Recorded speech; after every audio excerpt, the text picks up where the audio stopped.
Shalom, selamat pagi sahabat-sahabat ibadah online dimanapun berada, baik yang ada di dalam negeri maupun yang ada di luar negeri. Juga jemaat GBIS Haleluya Palur yang masih mengikuti ibadah online. Sekali lagi, selamat pagi. Kita masuk di minggu terakhir bulan Juli. Apa pesan Tuhan di minggu terakhir bulan Juli ini? Mari kita pelajari bersama. Mari kita berdoa. Bapa, kami mengucap syukur Engkau Allah yang hebat, Allah yang memimpin kami sampai masuk di bulan Juli, di minggu terakhir ini.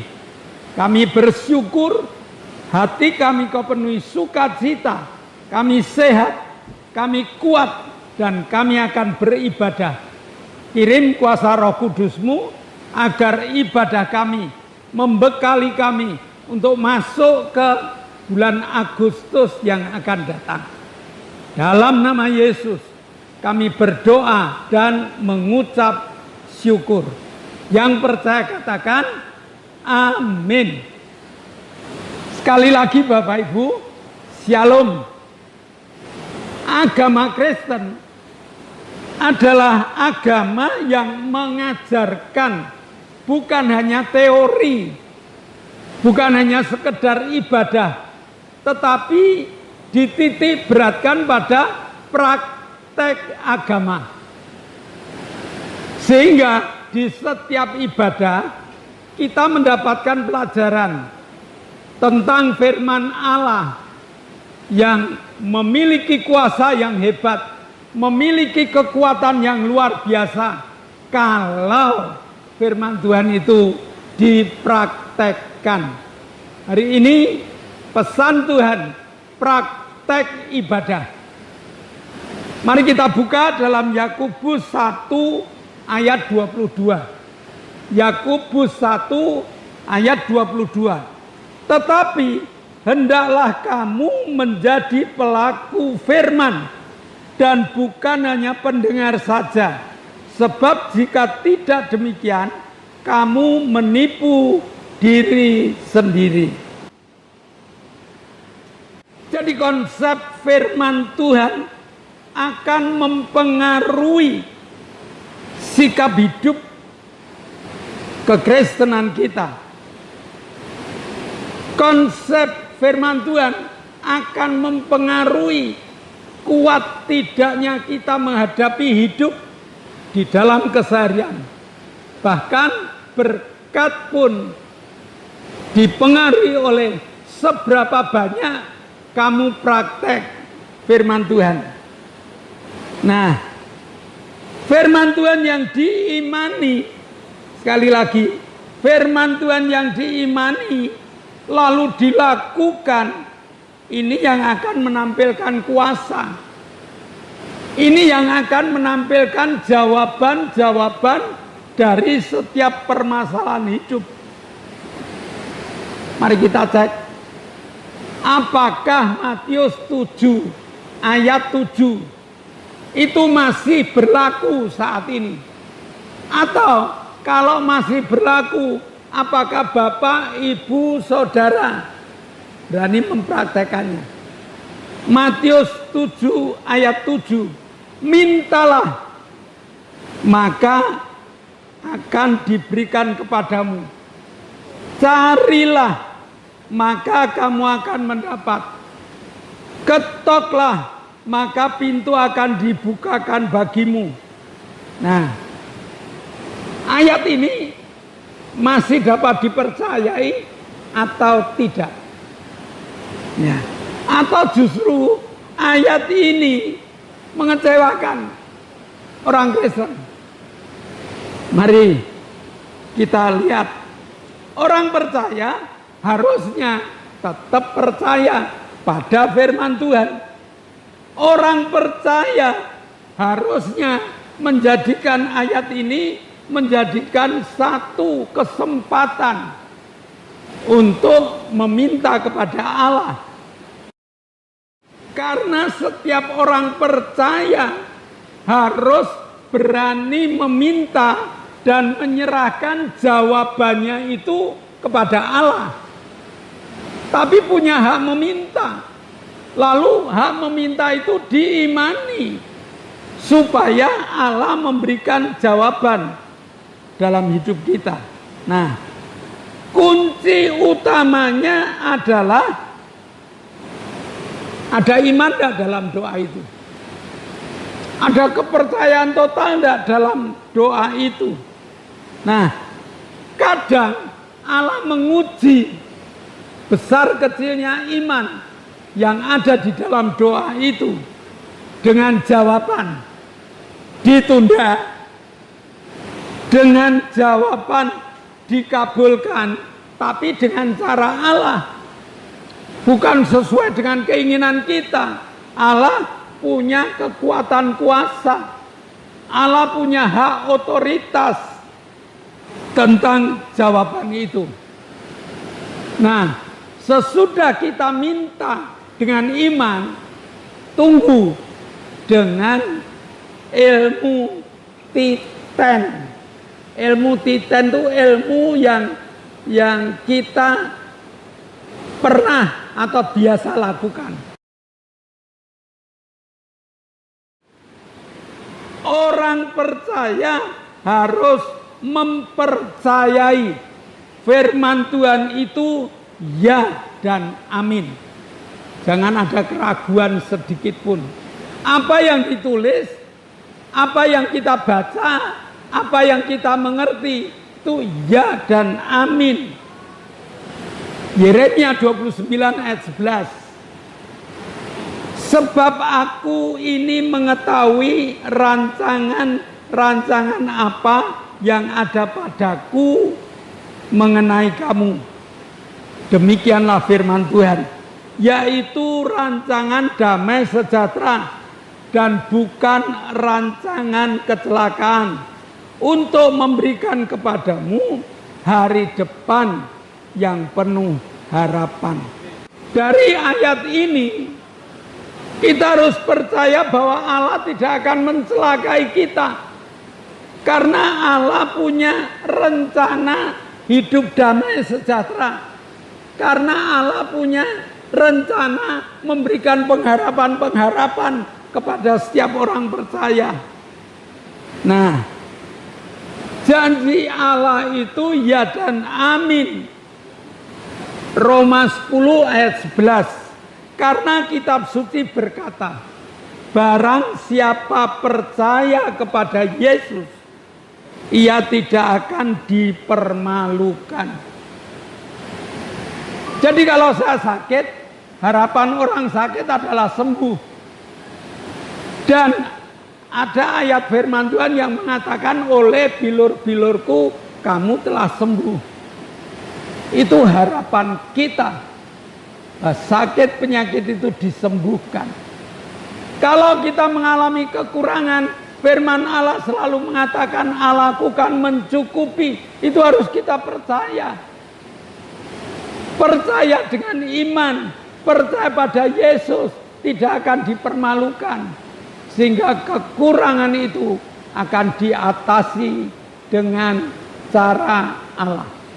Dan banyak firman Allah yang disiapkan untuk kita, supaya hidup kita itu penuh dengan damai sejahtera.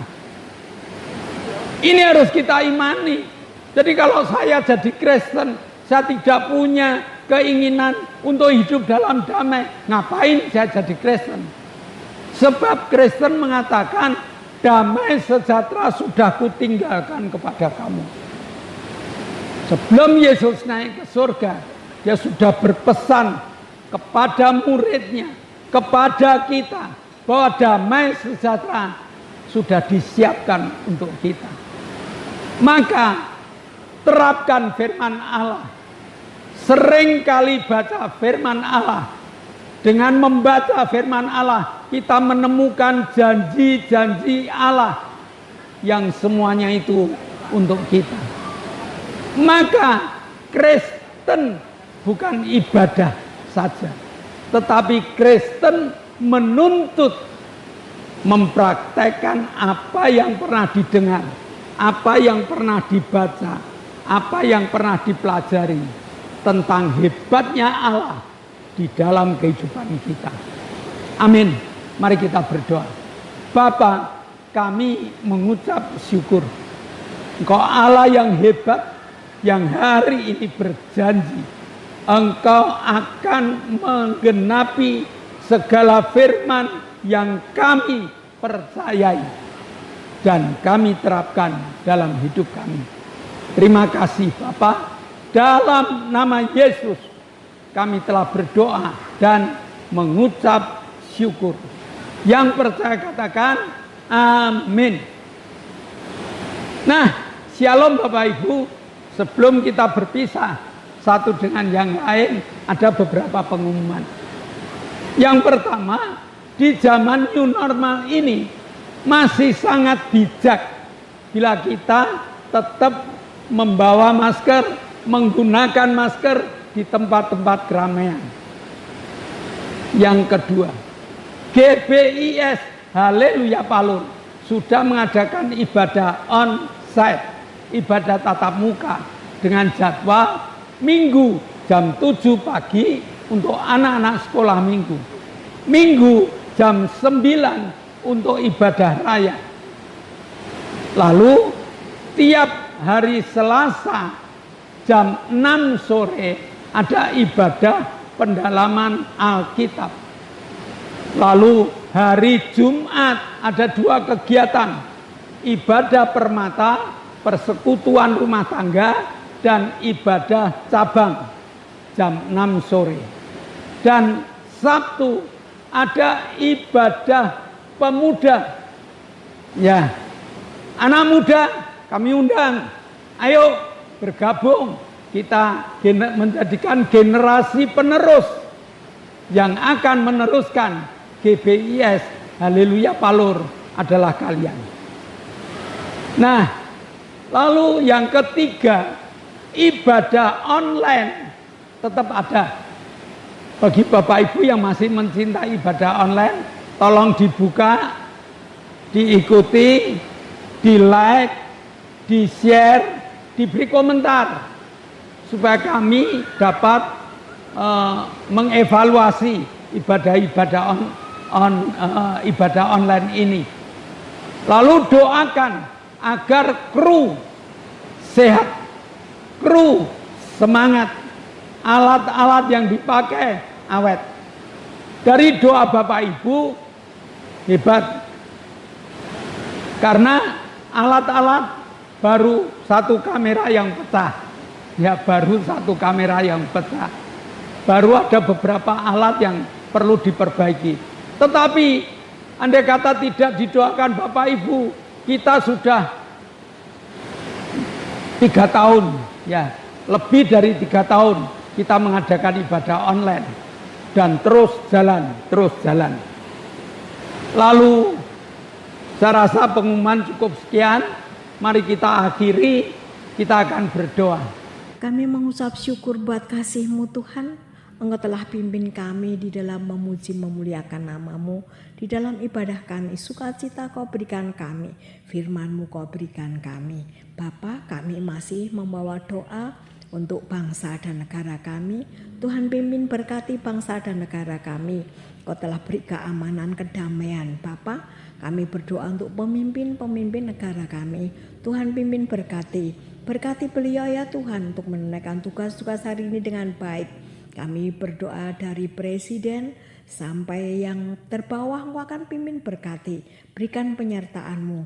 Kami masih ingat untuk TNI Polri, berkati beliau untuk mengamankan negara kami. Kami menyerahkan semua ke tangan-Mu Tuhan. Dalam nama Yesus kami berdoa dan bersyukur. Bapa, kami mengucap syukur. Kau telah berkati ibadah kami. Kau telah kembangkan ibadah online. Dan saat ini kami masih bersatu hati. Berdoa untuk Ibu Gito yang kakinya lemah, yang kadang-kadang sesek. Arin yang tulang-tulangnya rapuh. Pak Tris yang harus cuci darah. Pak Isa yang lemah badannya. karena usia. Demikian juga Ibu Mbing yang ingatannya agak berkurang. Serta Wagini yang sering kontrol ke rumah sakit. Jamah Tuhan, sesuai firman yang Kau ajarkan. Oleh bilur-bilur Yesus, kamu sembuh. Terima kasih Bapa, firman-Mu bekerja dalam hidup mereka. Kami berdoa mengucap syukur atas kesembuhan Pak Gito, atas kesembuhan Lili, atas kesembuhan Ibu Bambang. Biar mereka berani bersaksi Tuhan tentang kesehatan pemberian-Mu. Terima kasih Bapa, Kau telah menjawab doa-doa syafaat kami. Dan saat ini kami akan berpisah satu dengan yang lain. Namun kami percaya kuasa-Mu, berkat-Mu Kau curahkan. Engkau membuka tingkap-tingkap langit-Mu, Engkau mencurahkan segala berkat-Mu. Jemaat yang dikasihi Allah, jika engkau berpisah satu dengan yang lain, maka terimalah berkat untuk rumah tanggamu, untuk usaha pekerjaan, untuk rancangan-rancangan hidupmu. Berkat jasmani, berkat rohani, terus mengalir dan mengalir limpah. Sampai setiap orang yang ketemu engkau akan mengatakan engkau diberkati. Jika kita berpisah, bawalah berkat dari Allah Bapa, cinta kemurahan dari Tuhan Yesus Kristus, serta persekutuan Roh Kudus menyertai engkau mulai hari ini sampai Maranatha, Tuhan Yesus datang yang kedua kali. Yang percaya katakan amin. Shalom. Tuhan memberkati. Bersyukur